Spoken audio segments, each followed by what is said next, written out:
a girl caught up in dreams of fantasies. Please don't say. За. Тэгэхээр миний IGTV-гийн 2 дахь видео яг одоо эхэлж байна. 2 дахь видеогоороо амлсан ясаараа Look TV дээр орж байгаа Look TV-д орсон кинонуудаас санал болгох киног ярина. За ямар кино санал болгох вэ гэж бодож байгаад хүн болгон яг нэг тийм дайн тулаантай акшн эсвэл амар уйлуулдаг инээлгдэг гэхээс илүү хаяа зүгээр нэг үзээд тайвширмаар хөнгөн мэдрэмж авахар кино үзхийг хүсдэг штэ. За яг одоо тийм кинонуудыг санал болгоно. Энэ кинонуудаа хамгийн дулаахан мэдрэмж төрүүлдэг кинонууд гэж нэрлэхээр шийдлээ. За өнөөдөр би 5 кино санал болгоно. За хамгийн ихний санал болгох кино бол сая би дууганд дуулсан Begin Again гэдэг киногаа. Энэ киног болохоор хүмүүс анх бодохдоо хайрын тухай кино ч юм уу за хүмүүс ч хийжтэй би бодсон юм. Хайрын тухай кино юм байна да гэж бодсон байхгүй юу. Тэгтэл энэ кино эсэргээрээ хайрын тухай гэхээсээ илүү тэр чигтээ дууны тухай кино байсан. Дуунаас авах мэдрэмжийг илүү тийм яг дуун дуртай хүмүүс дуунаас яг ямар мэдрэмж авч болдог вэ гэдгийг айгүй хөнгөн хэлбэрээр харуулсан. Тэгээд дээрэс нь энэ киноны маань яг гол дуу болох саундтрак нь Оскарт нэр дэвшсэн байгаа. Шилдэг киноны саундтракаар. Гэтэ яг шилдэг киноны саундтракаа авч чадаагүй ч гэсэн нэр дэвшнэ гэдэг бол том үзүүлэл, том амжилт. Тэгээд энэ киноны бүх дуунууд нь киног нь үзэж дууссныхаа дараа хамгийн түрүүнд бүх дуунуудыг нь сонсоорой. Нэлээ олон дуутай, дуу болгоно нь ингээд амьдралынхаа турш баг хамгийн дуртай өөрийнхөө плейлистэнд оруулж явахаар тийм дуунууд байгаа. Бас нэг онцлог нь Keira Knightley-гээ Карибын нэгэн дээрэмчин тоглодог залуучуудын хүсэмжит болсон эмэгтэй маань яг энэ кинон дээр дуулдаг. Тэр алгаан түүнийг дуулдаггүй гэдгийг дуулдаггүй гэж боддог байсан хүмүүс энэ киног үзээд тэр бас дуулд юм байна штэ гэж шинээр түүнийг мэддэг болсон байгаа. За энэ киноны үйл явдлаас товчхон танилцуулах юм бол ямар ч байсан дуулдаг нэг залуу маань ингээд өөрийг нь амар сайн ойлгодог, мэдэрдэг найз охинтой байжгаад тэгээд нэг газартай гэрээ игээд яг аль биесны дуучин болоод аялын тоглолтоор явж байхдаа хэрхэн эвдэрж байгаа тухай тэгээд найз охиноо хуураад найз охин гомдоод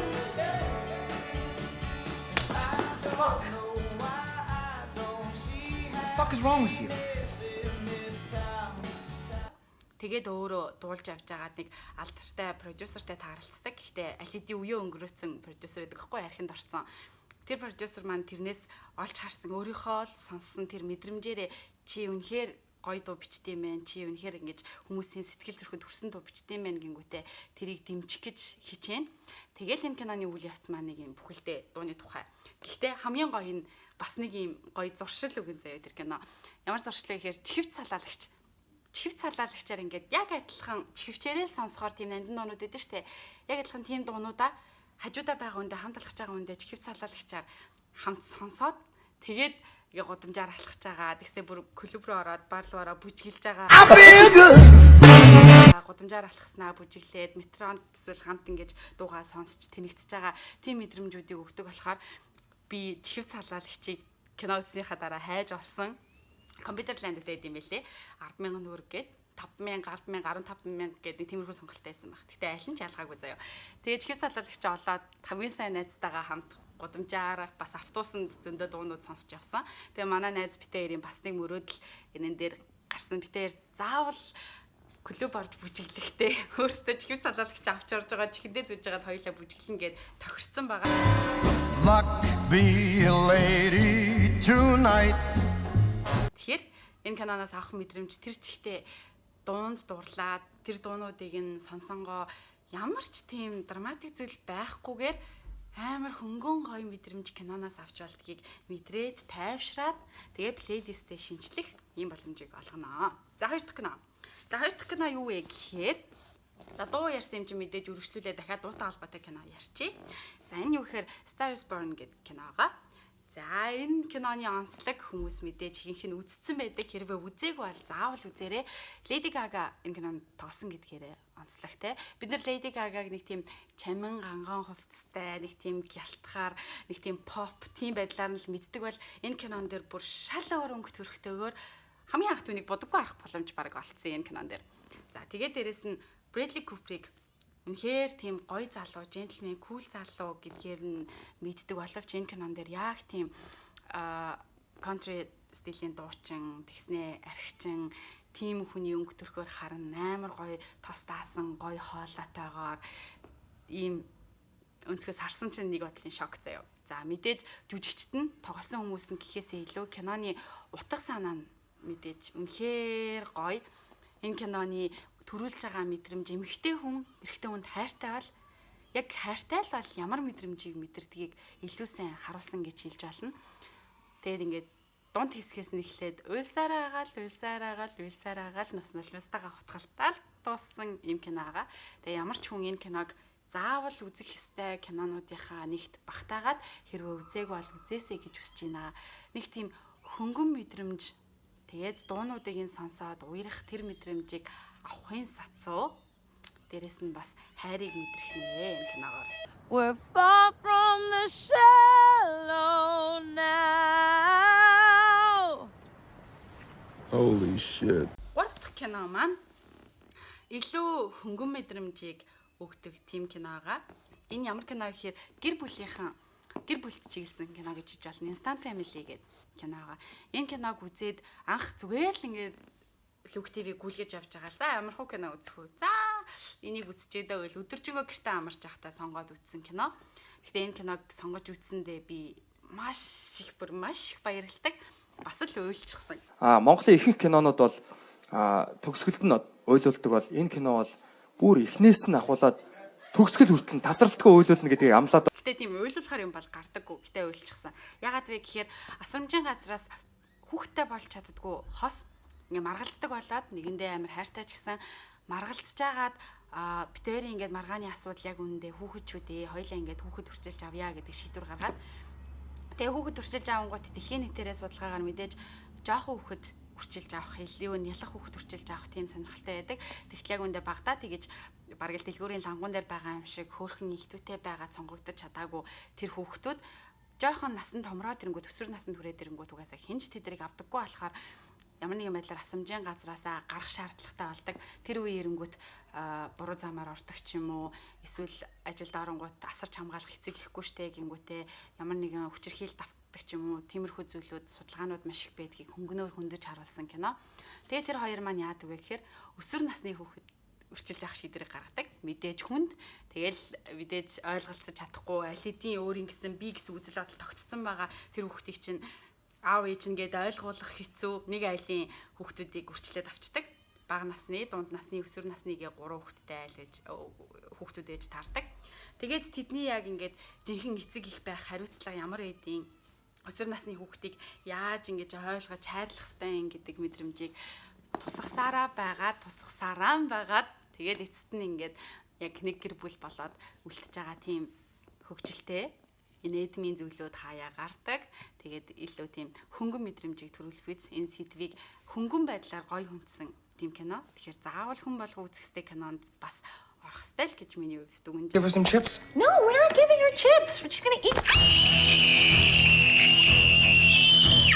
Хэрвээ чи ямар нэгэн байдлаар ажил хийдэг, сургуулаа төгсчөөд ажил хийгээд тэгээд ингээд амьдрал чинь нэг л юм хүн болгонд нэг тийм үе ирдэг байхгүй юу? Ирдэм санагдаад байдیں۔ Хүн болгонд нэг юу хийгээд байгаагаа мэдэхгүй, яг ингээд эцсийн мөчд юуны төлөө яваад байгаагаа мэдэхгүй, өглөө босоод ажилдаа очино, ажил дээрээ хичээгээд байгаа хүртэл ажил нь үнэлэгдэхгүй ч байгаа юм шиг. Тэгээл орой харин амьдрал нэг өглөө ажил, орой гэр гээд ингээд утгагүй амьдралаар амьдраад байгаа ч юм шиг. Тэгээл нэг хөдөлмөрлөөл өгдөг. Тэгтэл яг гарт баригдах зүйл нь юу юм эцээц эрүүл мэндээ ч алдсан, эсвэл сэтгэл санаанч хохирцсон, эсвэл нэг ажлын боол болцсон ч юм уу. Тийм амьдралын утга учирыг мартчихсан. Гинт ингээл байж байгаад хүүхдүүдийг хаяа харангууд би тэгэж ажилдаа ингэж махарч явсан үе надад байдаг. Тэгэл гинт ингэж байж байгаад гадаад тоглож хүүхдүүдийг харсан чинь би амар хатаарсан байхгүй юу? Яа би нэг юм гоё юу ч бодоод санахгүй жижигэн зүйлээс ад жаргал мэдрээд нэг шувуу хараал инээгээл гадаа салхилангууц дагаж гүүгээл тийм байсан хөнгөн мэдрэмжийг хизээ дахиад мэдэрч эхлэх болоо гэж амар санаа алдчихсан үе байдаг байхгүй юу?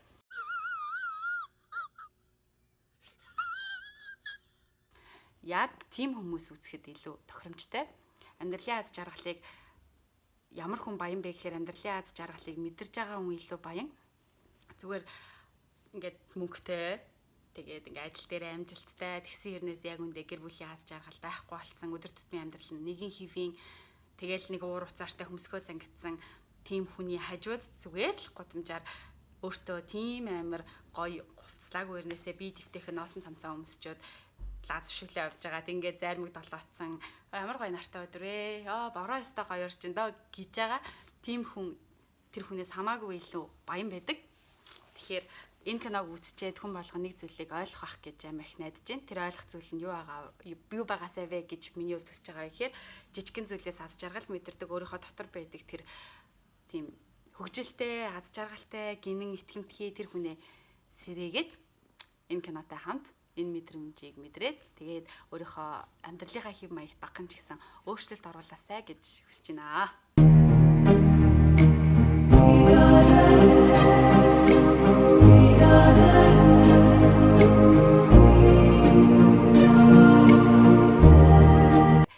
Хамгийн сүүлийн кино. Жинхнээсээ хамгийн сүүлийн кино.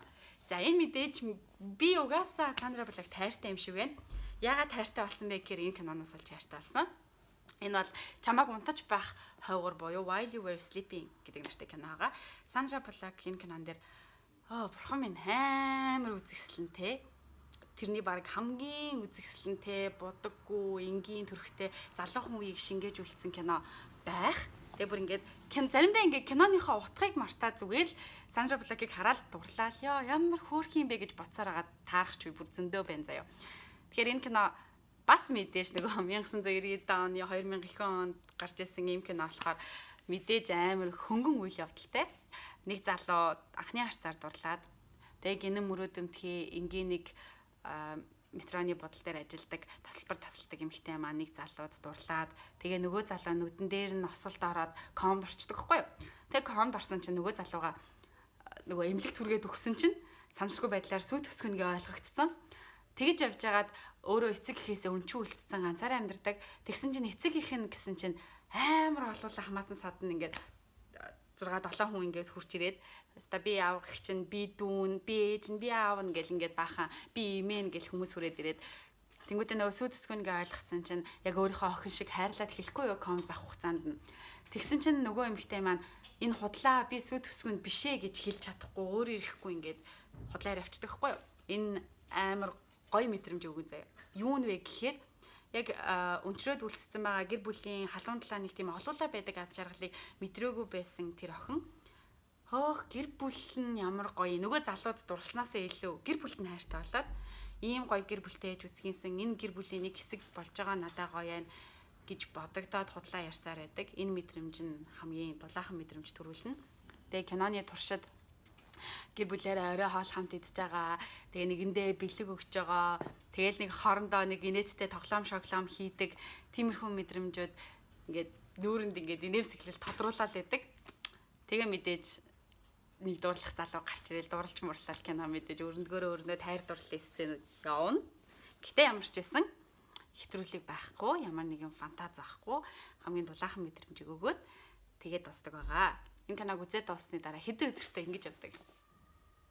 Тэгэл магадгүй хэрвээ чи хамаатан садаа олонтой гэр бүлийнхэн жоглуулаа байдаг бол гэр бүлийнхнийгаа амар санана.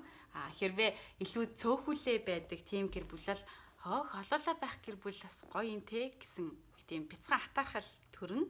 Тэгэхээр энэ киног заавал үзээрэй. Тэгээд хөвчлэн энэ киног октод үзэх байх. За хэрвээ эрэгтэй хүн та миний яг энэ видеог үзэж байгаа бол энэ кинонуудыг үзвэл эрэгтэй хүмүүс ч гэсэн ийм зөөлөн мэдрэмж хэрэгтэй байдаг болохоор хаяа ч гэсэн нэг тийм дайм байлдаантай акшн киноноосоо татгалцаад хөнгөн мэдрэмж төрүүлэх иймэрхүү кинонуудыг үзэл эмэгтэйчүүдийг илүү ойлгох байх. Тэнгүүд үзий хадгалаад унжт юм болоо. За ямарсан миний өнөөдрийн санал болгох кино эднэр байна. Дараагийн удаа санал болгох 5 кинон нэрээ илүү өөр төрлийн кинонууд сонгож санал болгохыг хичээнэ. Тэгээд дээрэс нь би киноны талаар сайн мэддэг хүн биш, кино шүүмжлэгч биш. Тийм уншиж судалсан найруулагч нь тэр энэ нь юм гээд мэдчихэр зүйлгүй зүгээр л мэдрэмжээ дагаад хэлсэн болохоор ойлгож хүлээж аваарай. Тэгээд арсан миний энэ 5 киноноос аль нэг киног нь үзээд тэр дороо мэдрэмж чинь төрсөн бол миний энэ IGTV-г стори даягаарэ. Баярлалаа баяртай. Тийм яг энэ дор Люк ТV-гийн лого гарч байна. Хамтарч ажилласан Люк ТV-дээ баярлалаа хайртай шүү.